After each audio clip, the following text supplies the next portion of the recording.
Welcome to ACF Chefs Forum. We appreciate all of you tuning in today for this webinar and for a look inside today's veal industry. Today we'll walk through the farm with industry experts, including a farmer, as they share details on calf health and how veal is raised today. ACF is excited to have our speakers with us with information just for you, the leaders and future leaders of the food service industry. Thanks again to the Beef Checkoff funded program, Veal, Discover Delicious, for bringing us today's educational session.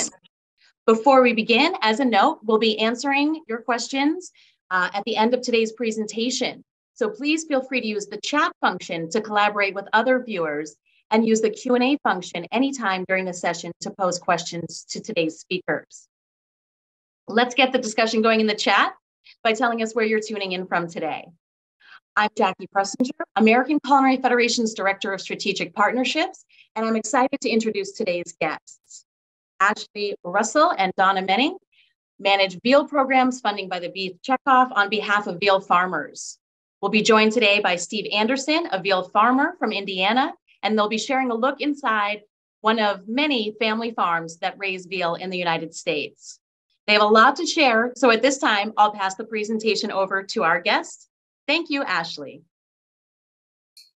Thank you, everybody, and thanks so much for joining us today. We're so excited to be here and have the opportunity to share a look inside of a veal farm. I manage the Beef Checkoff funded program, Veal Promotion, and I promote the consumption and education of veal through our platforms, Veal Discover Delicious and veal.org. Our work includes promoting veal to consumers and educating supply chain experts. I'm going to start off the day by sharing some important information about veal as a protein choice before I pass it over to Donna. Veal is a great source of high quality protein, and our industry is very proud of that protein that they produce.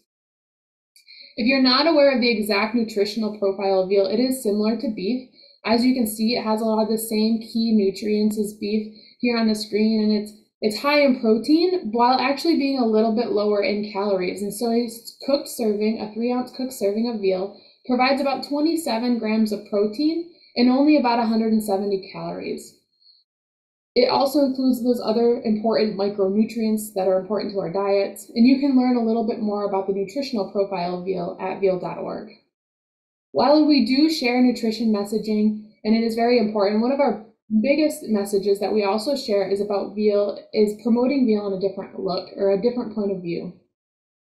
Veal is very traditionally Italian and creates a great classic and high-end dish, but veal can also be fantastic in modern recipes or adjusted to fit different tastes and palates. The protein is very versatile. As most of you likely know, it really takes on the flavors that it's cooked with. There are a few differences between beef and veal, but one of those biggest components that is different is that taste component. So while beef has a very distinct and heavier flavor, veal is very light, really allowing for that versatility of flavor to shine through when cooked with different ingredients.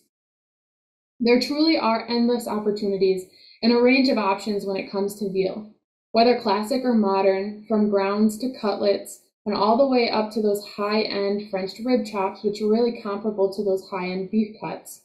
Veal can accommodate the needs for varying budgets and varying menu needs, from small plates to entrees. Veal is also a very regional protein, and traditionally is served in those white tablecloth restaurant settings in larger metropolitan areas, but it's also enjoyed by many different consumers across the country of varying ethnicities and demographics. It's a great protein that can be very accessible, and we got some questions beforehand from our attendees about where to locate or to source veal. So we always tell our consumers that if it's not available locally to them in grocery stores or in retailers, that they can find it online and ship directly to their store. So if you don't think veal is available or you're not sure, definitely ask. We always say asking is the best way to go. Talk to your supplier, talk to a food service group. It's definitely there, it's definitely available, and it is a great menu option. So today's consumers are not only interested in nutrition and that protein that's available to them through their food, but they also want to know where their food comes from. And that's the main reason why we are here today, is to share with you a little bit about that story of animal well-being. So I will pass it over to Donna now. Hey, thanks, Ashley. Hello, everyone. It's just great to be with you. I'm Donna Menning, And specifically, I manage the veal quality assurance program for the milk-fed veal industry here in the United States. So I'm just thrilled that we could share this time with you because I, like so many other Americans, want to know more about how our food is raised. And so this is a great opportunity to be able to have a conversation with you. And I promise we will get to your questions. So I hope you do share more specific questions as we kind of roll through some of the top line information that we have prepared for you. As I mentioned, I manage a program called Veal Quality Assurance. I'll tell you more about that as it provides that foundation and framework to ensure that the animals, the food animals that are raised on farms in the U.S. are done so with high standards. We'll talk about facilities, we'll talk about the nutrition that they receive. And then, yes, you'll get to meet a farmer live from his farm, Steve Anderson. He works not only in raising veal, where he's at in Indiana, but with multiple veal growers across the Northeast. So I'm anxious for you to meet Steve. And we're just, again, excited to be able to share this information with you as chefs and those in the culinary profession. You're passionate about food. And those of us who work with animals and on farms, we're passionate about how we raise animals. And so it just really delights us to be able to share that with you. So, and as I said, we'll have some questions, time for questions at the end. So first, I want to start with just a short little video overview. And actually, it includes Steve and shows a little bit about veal farming today. And then I'm going to cover some high-level information, and then we'll go live with your questions and with Steve from the farm. So here we go with just a little bit of a preview about what is veal and how it's raised today. Yeah, hey, welcome to a veal farm. There's always a lot of questions and interest on how veal calves are raised today, so I want to show you that. So these calves are they're 3 months old and weigh about 300 pounds. Market weight's around the 500-pound mark. So they have about 2.5 months to go yet before market weight. Their diet is, of course, milk to make milk-fed veal calves. We feed them milk twice a day. But they also have free choice roughage. We have a corn, chopped straw mix here that they eat during the day, and then twice a day at the same time each day we feed them milk. They also have free choice water as well to keep them really healthy and comfortable. We have a nutritionist on staff that tells us at what age, what to feed, and how much to feed of both the milk and the grains, and as well as we work with daily with veterinarians to ensure the health of the calf. It's very important. We take a lot of pride in how we treat the animals from day one, from the dairy farm all the way to the market.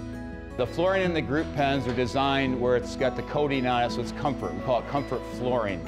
And it's rounded, so not only is it comfortable for the animal when it's laying down or walking around, but also keeps the animal very clean. All the manure falls right through, and you can see even the underbellies of these animals are completely clean. So yeah, we're very proud of that and are glad to have that in all our facilities. So we're in rural communities, of course, and it's a big business out here in the country, raising animals, and that's what these people want to do. The passion they have to work here 7 days a week. And yeah, it's a good feeling for us to be able to provide a protein, a unique protein to the market, not only rurally here, but obviously to the bigger cities as well. Yeah, animal care is everything, because we start out with a young animal. So the dedication it takes from the veterinarians to the dairy farm to the farmers and the feed reps every day, it's amazing because it's 7 days a week. And so we feel proud when we sell the product, just for the fact that it takes a lot going into it. People don't realize how much it takes going in, and it's gratifying to know the teamwork involved.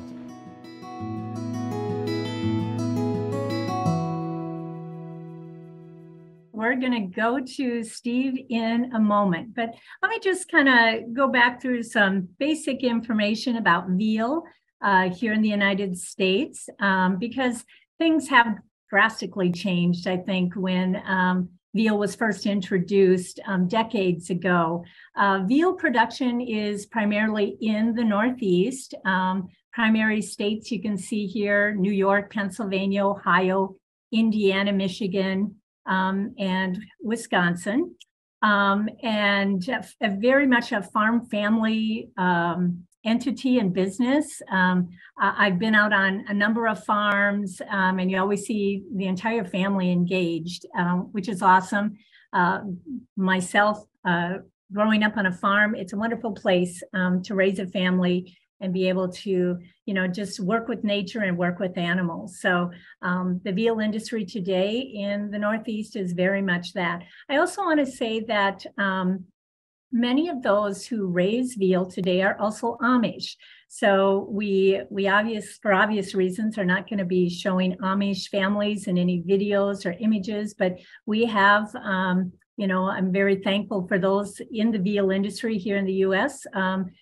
We've had the opportunity to take people out on veal farms, and you'll hear from Steve later on that we know there's a desire to know more about your food and how it's raised. And so I know that those raising veal as well as those marketing veals will work with you as chef and distributors and such to learn more about how your veal is raised and produced. So just some fundamentals about veal, so we all have an understanding.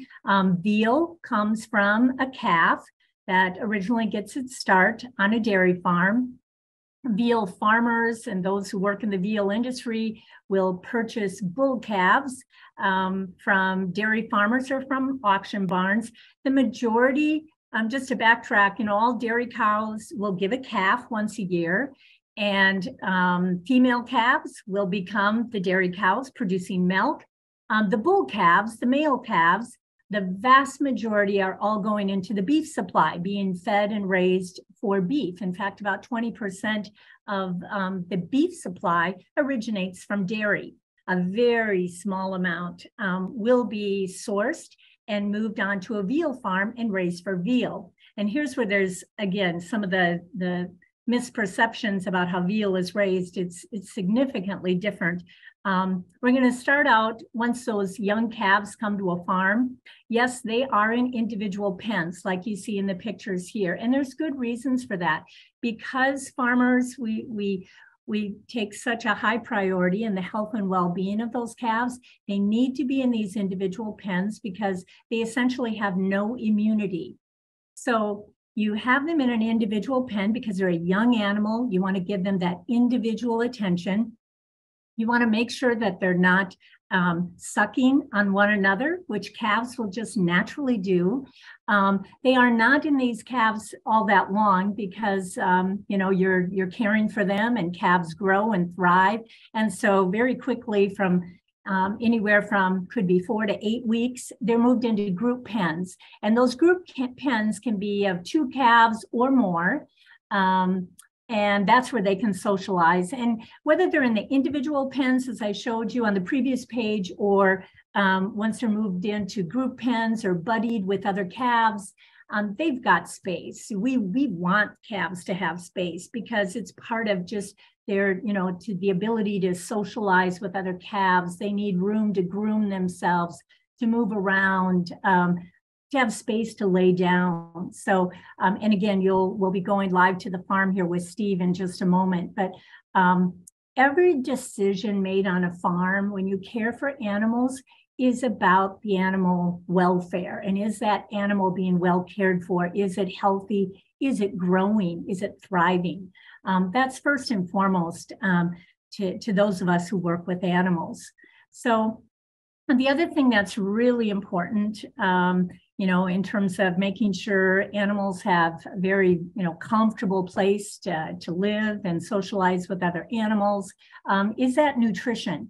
And in the veal industry, as well as other animal ag industries, farmers work with nutritionists. In a moment, Steve's going to show you what he calls his kitchen, where he will create and put together the food or feed that is fed to the calves. Nutrition is really important to veal calves.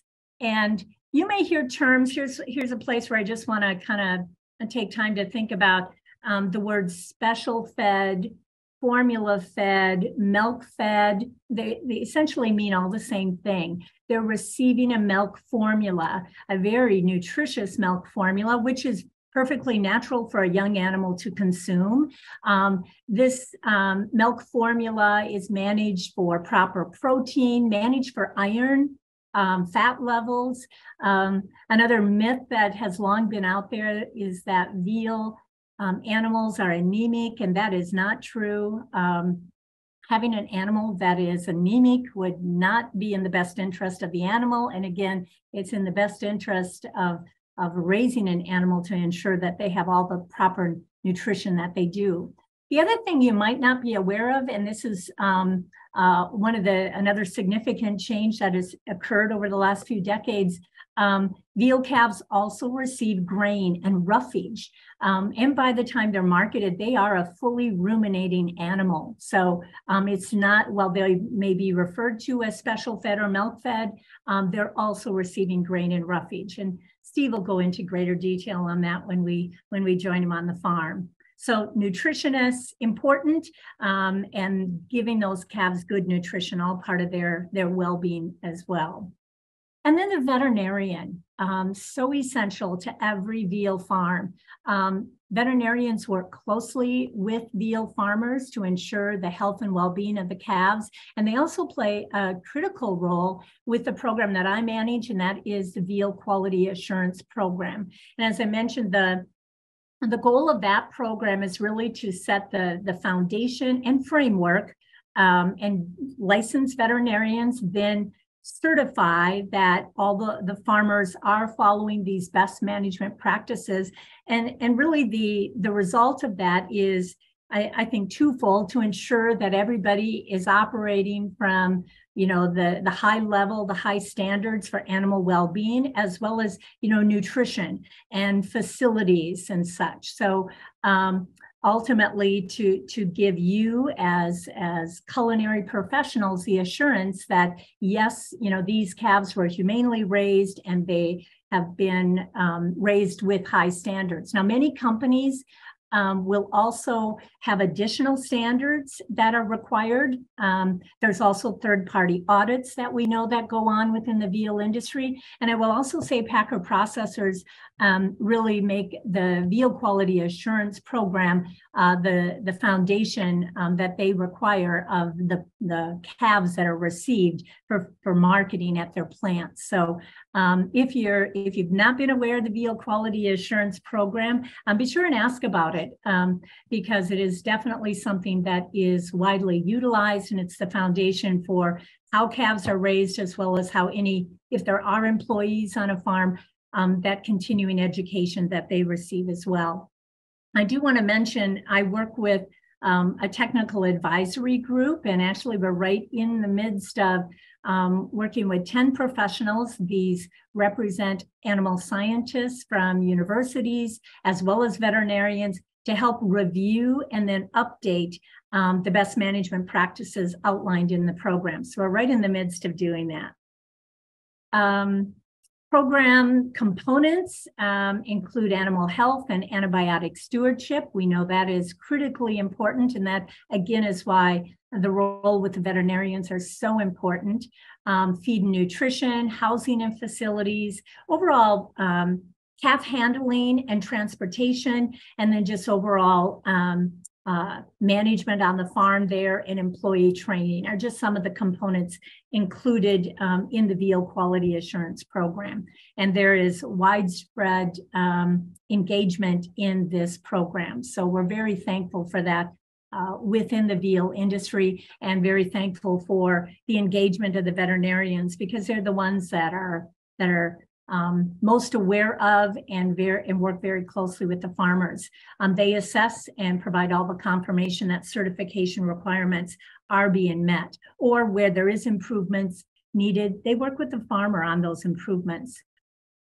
I do want to say, just because of the program, because of the great work being done on farms, and the engagement from veterinarians, the commitment from the farmers themselves, formula-fed veal, as reported by USDA's Food Safety and Inspection Service in their national sampling program here in the United States, has consistently had no residue violations. So we're very committed to producing a very, not only a quality product, and not only a quality product from animals that are well cared for, but ultimately a very safe product for the consuming public. And they're very committed to that. And that particular program gives you the assurance that you're getting a safe product as well.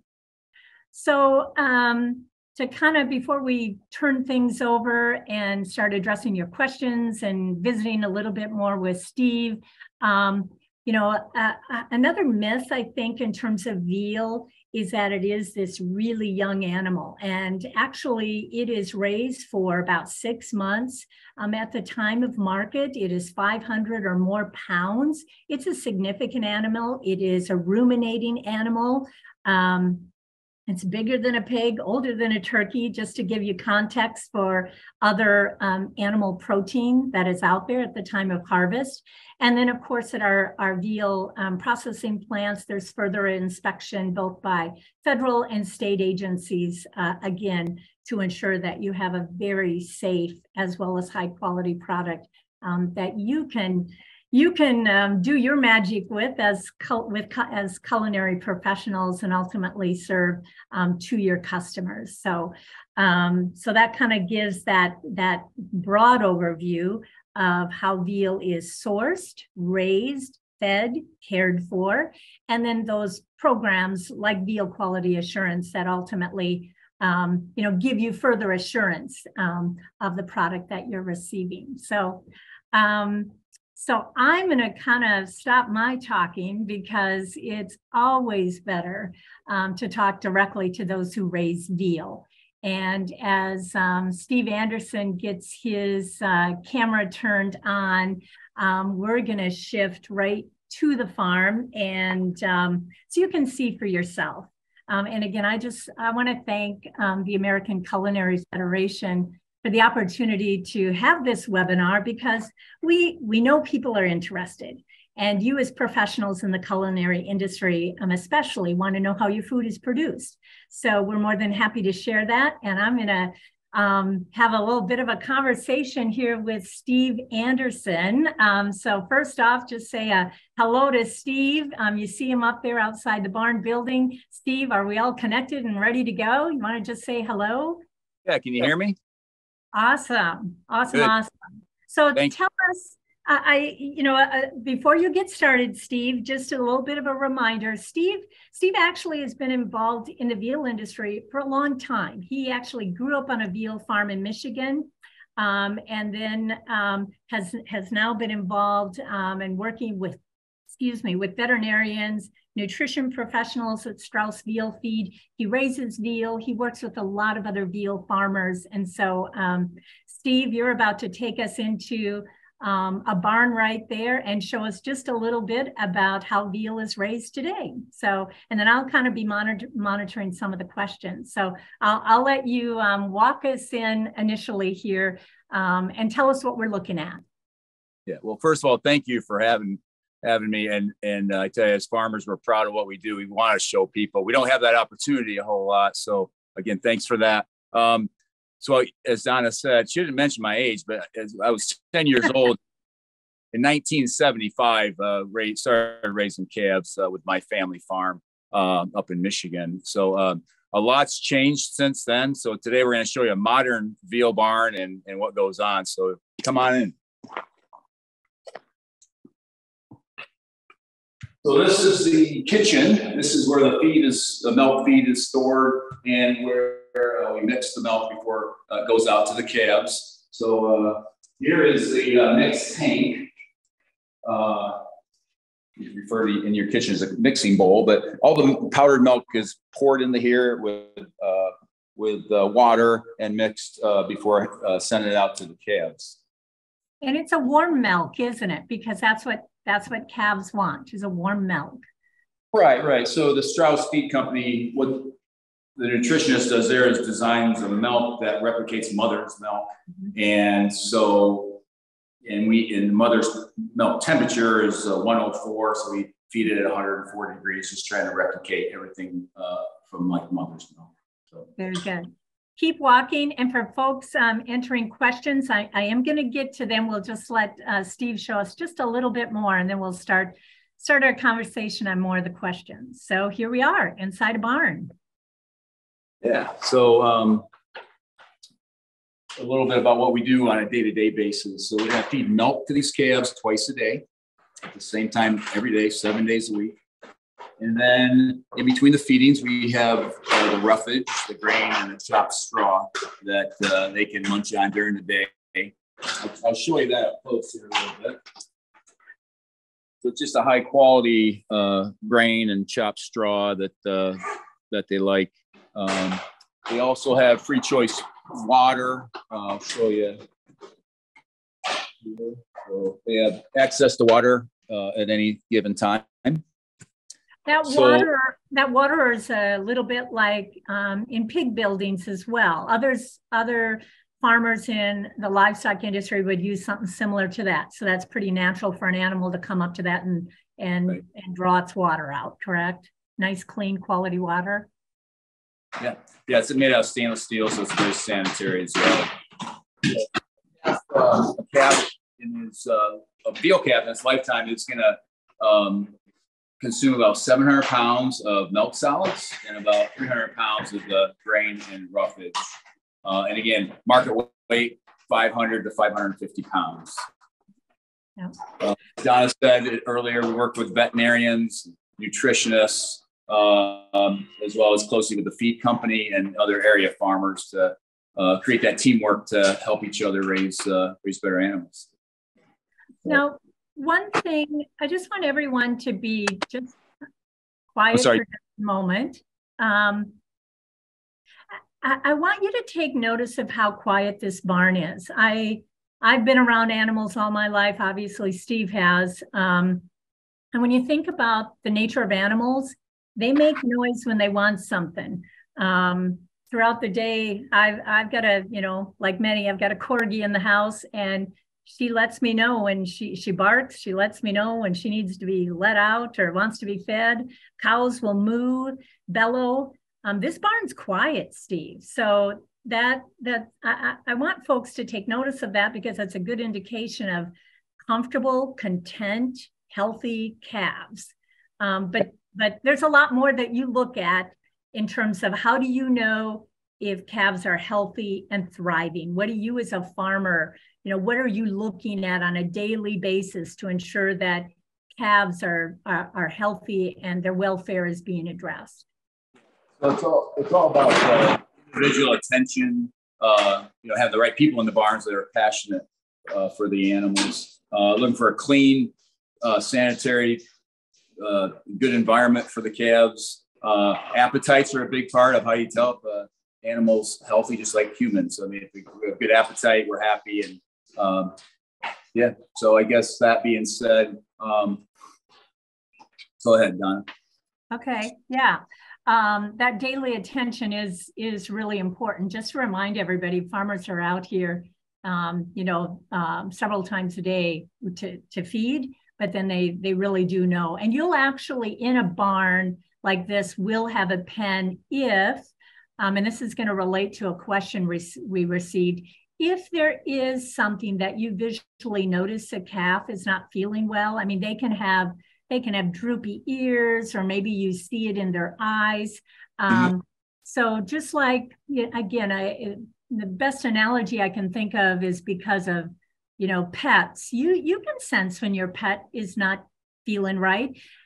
Farmers do the same thing. And that's why that ongoing, looking at calves and visualizing, there might be an instance where you might have a calf in a pen that you would call kind of your health pen, right?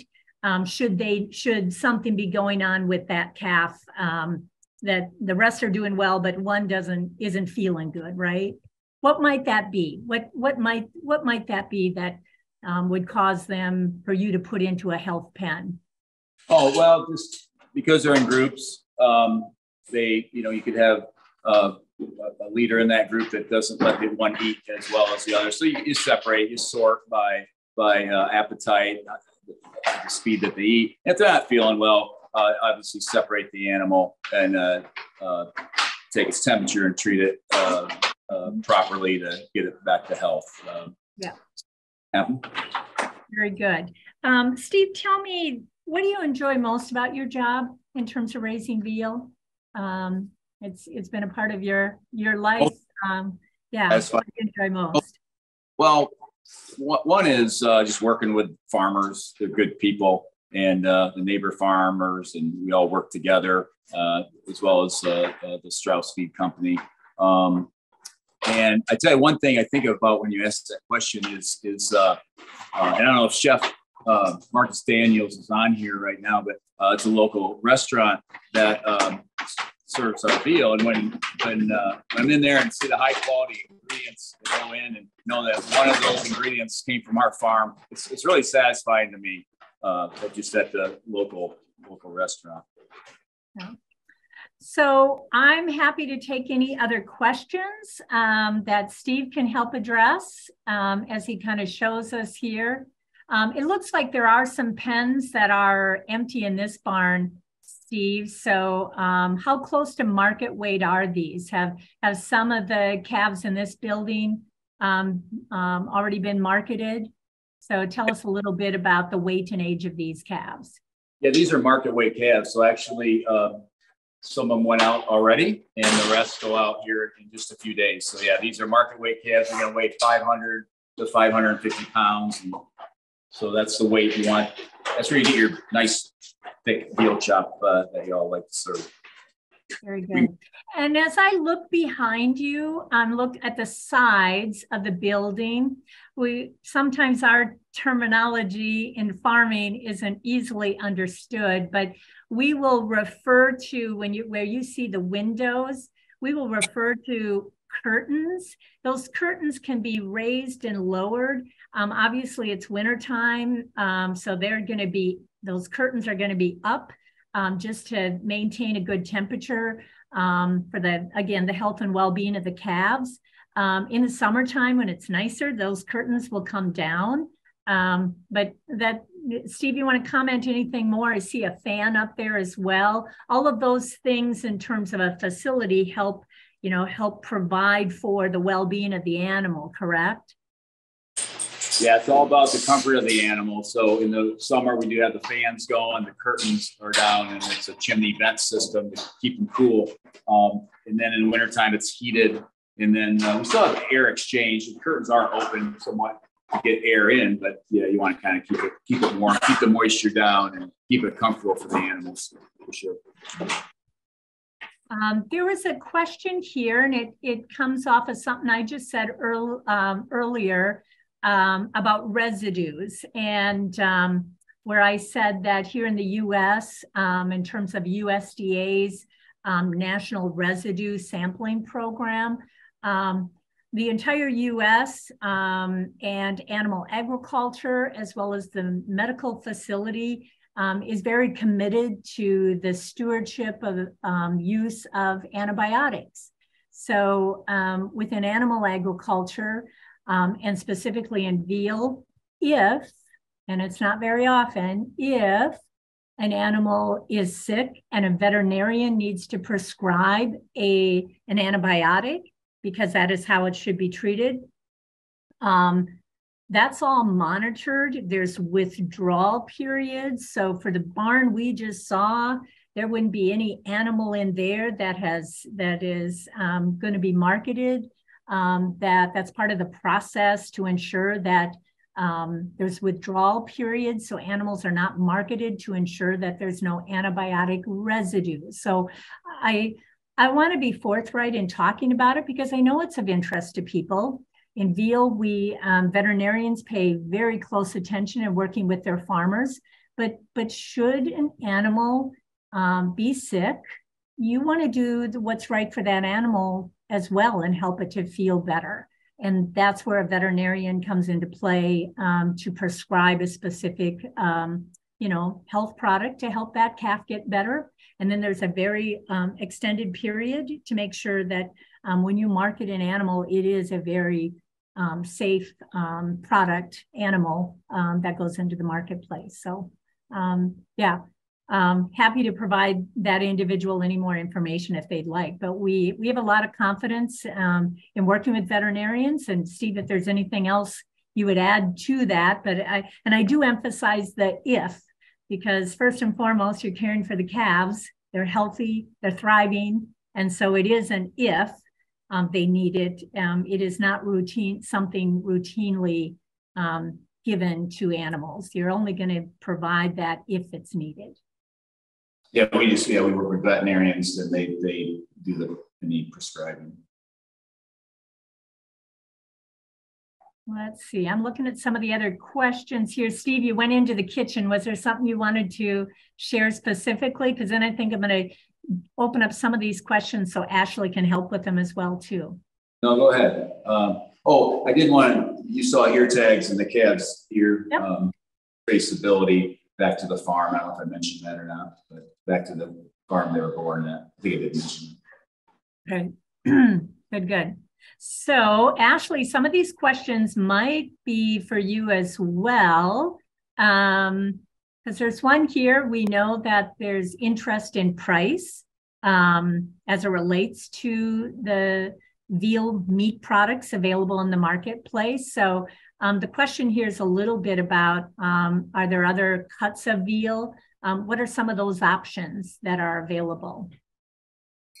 Yeah, so I can give you a couple of examples. I would just lead off with saying that your best bet is always to talk to a supplier or to talk directly to one of the processors of veal here in the United States. They're great resources for this kind of topic. But one example that I've worked with a chef before on is called, that butt tenderloin. So that's an alternative option in veal because it's not as sought after in retail or in, for restaurants. And that butt tender is the end of that tenderloin that can be turned into medallions. And it's really a tender option for menuing.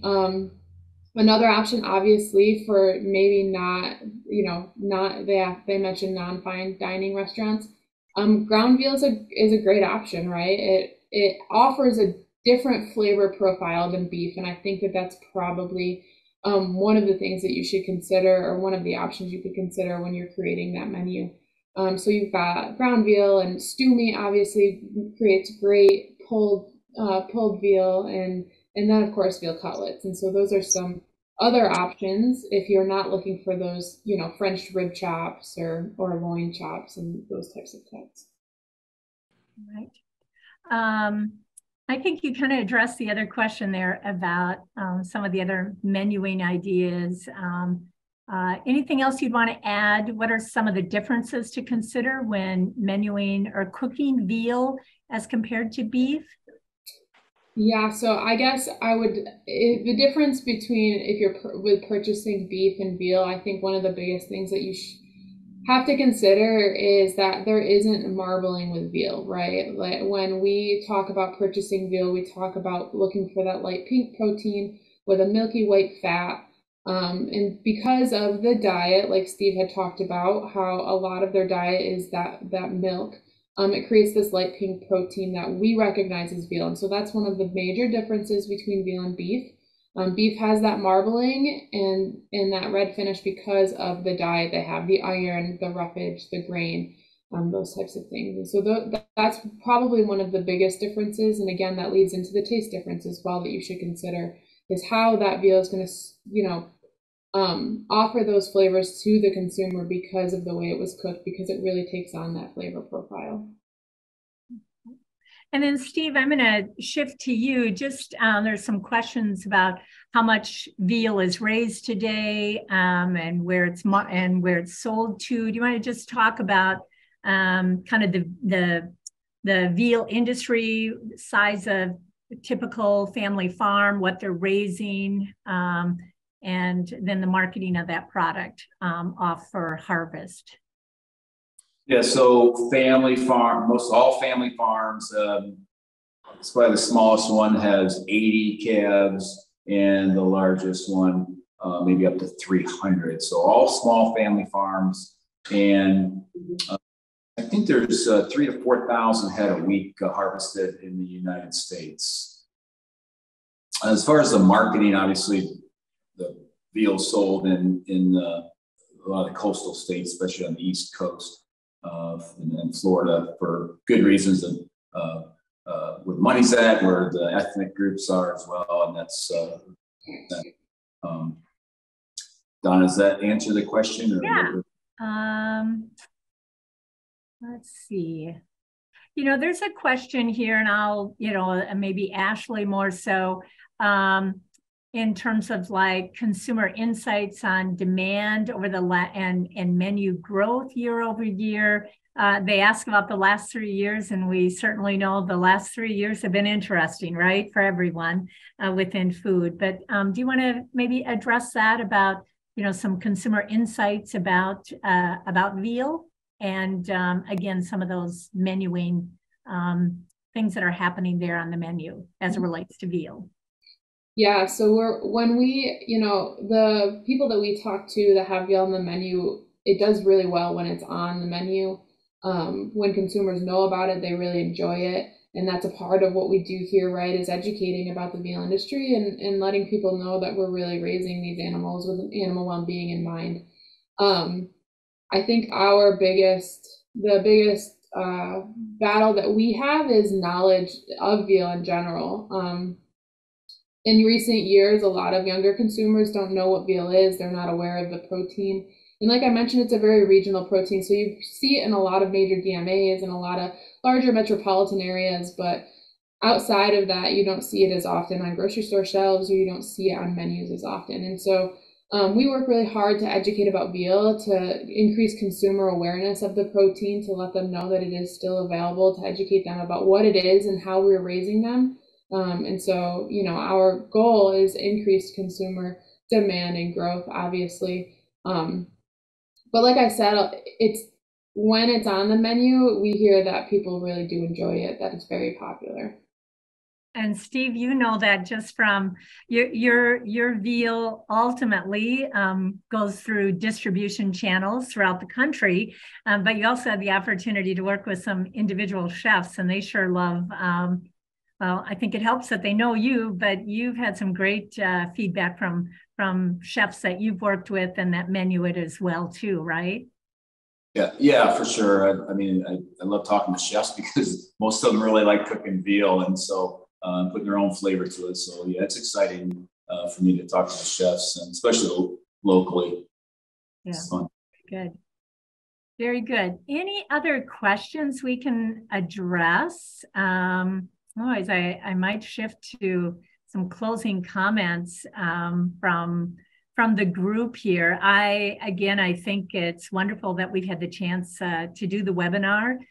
Certainly talk to your, you know, where you purchase your protein, your animal protein from, and you know, we're not a large industry, so we're more than happy to provide further information, and even for your staff, your wait staff, to help them from an educational standpoint. We welcome that, the questions, the interest. So we want to be a resource for you. Ashley, I think I'll have Steve share a few more closing thoughts, and then we'll turn it over to you. So Steve, thanks for showing us this particular barn. And I imagine, though, farms differ just like restaurants do. But I know for myself, I've met a lot of veal farmers, been in a lot of veal barns. And I think what I see, and certainly what Veal Quality Assurance about it, is all about that consistency in terms of animal care, animal well-being. I see a question that just came up here about sustainability. And your comment about the sustainability in veal is one that the veal industry is very interested in. We are, I know that those engaged in the veal industry are exploring doing a life cycle assessment. But you're absolutely right, whoever asked that. It is when you compare veal to a market beef animal, veal being raised for about 6 months as compared to, a 1,200 pound beef animal, and that, around that 500 pounds or more to a 1,200 pounds. So the life cycle is shorter. So from a sustainability standpoint, it'll be interesting to share more of that insight. So, so stay tuned for, I guess, more details on that. But Steve, closing thoughts from you from the farm in terms of what you want what you want our culinary professionals to remember when it comes to, the story, the on-farm story about how veal is raised today. What is it that you want them to remember? Yeah, so, they're not small animals. They're 500 to 550 pounds. And it's all about, here on the small family farms, it's all about the welfare of the animal and take care of the animal. And it is 7 days a week as well. But other than that, I really appreciate the opportunity to be able to talk to you today about the modern veal barn. Hopefully you get a better idea of what we do out here in 2023. So our doors are always open, and thanks again for the opportunity. Thank you, Steve. Appreciate it. And Ashley Russell, where can folks get more information? Yes, thank you everybody for joining us today. We really appreciate the opportunity to be here and to share a little with you about our industry and what our farmers do here. As always, Donna and I are a resource to you and are happy to answer any questions that might come up, and Donna's going to share our contact information here in a minute. If we don't know the answer, we will put you in contact with somebody who knows the answer. It is a small industry and we have access to a lot of them, and we are happy to answer those questions for you. So if there are no more questions for us, we will pass it back to Jackie. Thanks again, everybody. Thank you. All right. Well, thank you very much. And a huge round of applause as we thank our friends who shared such great insights on veal. Thank you very much to Donna, Ashley, and Steve for a very informative presentation. We certainly appreciate you all taking the time to share these important facts about the veal industry today with our ACF community of culinary professionals. Really great info. And please be on the lookout for the survey that you'll receive tomorrow, which you'll need to complete in order to earn your 1 hour of ACF CEH. We hope that you'll all join us on our next webinar on January 20th to learn more about fermentation techniques with Certified Master Chef Tim Bucci. We'll also be back on January 23rd for a webinar on healthcare food service and flavor trends with Chef JZ. And on February 6th, a Valentine's pastry demo on pat a choux with Master Baker Jesse Jackson from the Culinary Institute of America. So a lot of other great sessions coming up as well. For more information for culinary news, to register for our webinars, please go to our website, wearechefs.com.